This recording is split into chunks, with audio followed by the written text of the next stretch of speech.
What's going on, everyone? It's Jeremy again. We're looking at one more tree video here, and today I've got some new ideas for you to maybe try out or tinker with. So first off, we're going to look at my evergreen tree right here. And I'm going to move this camera back just a little bit more to where we can look up in here. And the biggest, easiest way to do this, you can use black or brown. So what we've got, if you can kind of see that, let me take part of it off. So there's what we got. The octagonal piece, and then these clips that just clip on there. You just put them on there and bend them all down. It gives you a good base. And then you just do that again, and you use your Technic pins to where if it does break, you know, there's one in there. If it does break, it only breaks into, you know, 2 or 3 pieces, not 200 or 300 pieces. So let's try to clip that back on. And I'll show you how I did the top as soon as I get the bottom clipped on. Okay, so taking these top pieces off, I just added one little extra one. Try to focus on this. There we go. Just the one clip. Just like that. And I'll try to get it to focus. Oh, that was worse. There we go. And you just basically stand them up, and you can see I got the one little green stud on there. That's just so whenever I put these on here, they don't hit each other whenever you're trying to, let me zoom out here. They don't hit each other whenever you're trying to put them back in. And this tree is not going to cooperate. So what I'll do is fix it off camera, and I'll talk about my next tree, which is this one, and it is 99% the same. But because it's an evergreen tree, you know, it's going to stay green all year long, and just adding some white features to it, you know, to give it that snow look. You can have your snow, you know, if you guys are collecting the Christmas Village stuff, it's ideal for that. Add a couple of these trees in here. You can use those. Or we'll look at one other tree that I forgot to mention, my cherry blossom tree, which if you just take all the pink off of this, it really just looks like a tree covered in snow.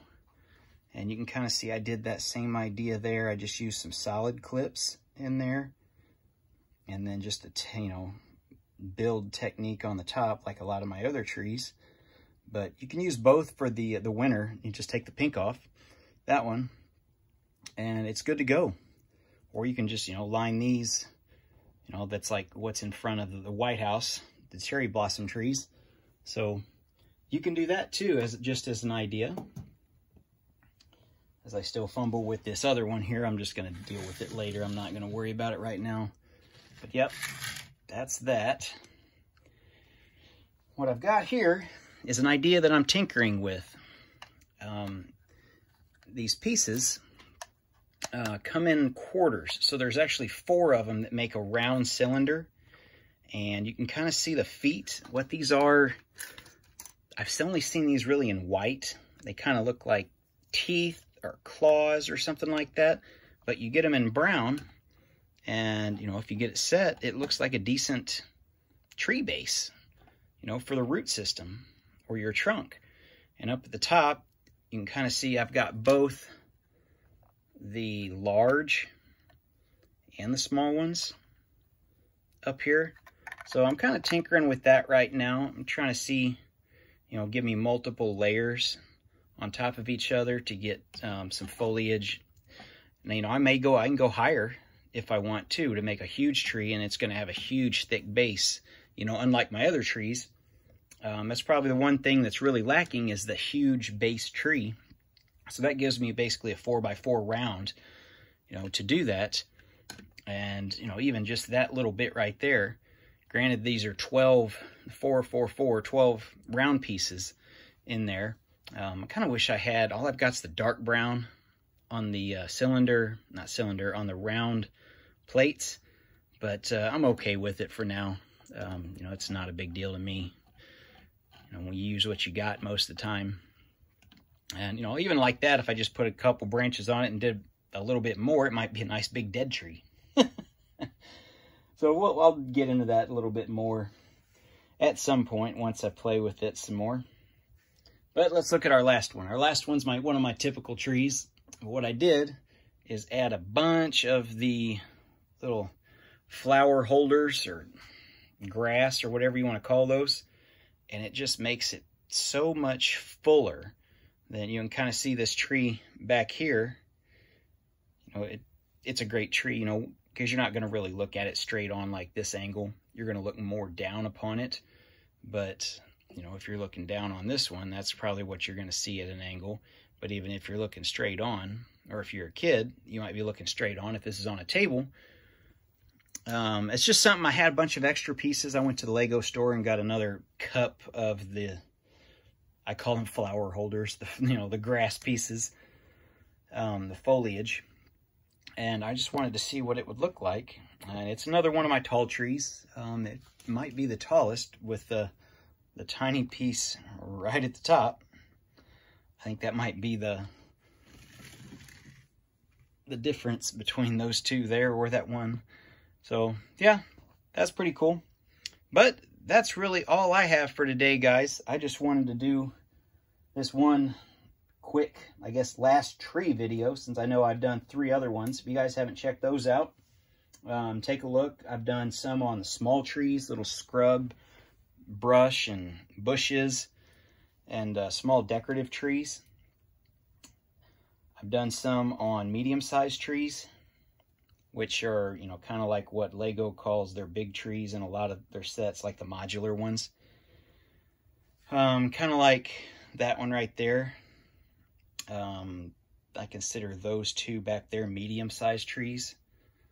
You know, if I had finally got this, you know, set, I got to play with it a little more. You know, I'd probably consider that a medium-sized tree before I'd stack it on the base over here. But, and then I got my big trees. And then these were just additional ones. I wanted to try to do a little bit of winter trees, and then this new design that I'm starting to play with to figure out if it's going to be a viable option for, you know, additional larger trees. So I think it is. I'll keep you guys posted. I might do a future just follow-up video and throw it in some other update video, especially once we get the Lego City finished. We'll probably do that. But there's our tree, and there's our tops. Oh, I'll show you my one new addition. This cost me, I don't know what it was, 10 bucks, 12 bucks. They're expensive. I need to clean it. But the old spruce trees from the, I want to say just the 80s. I don't think they were in the 70s, but somebody might call me out on that. A lot larger than the other 2 trees that are pre-made by Lego. Or the other, well, I don't think I have one of the bulb top trees. But, yep, there you go. All right, guys. Thanks for watching. We will see you in the next video. Say bye to the skunk.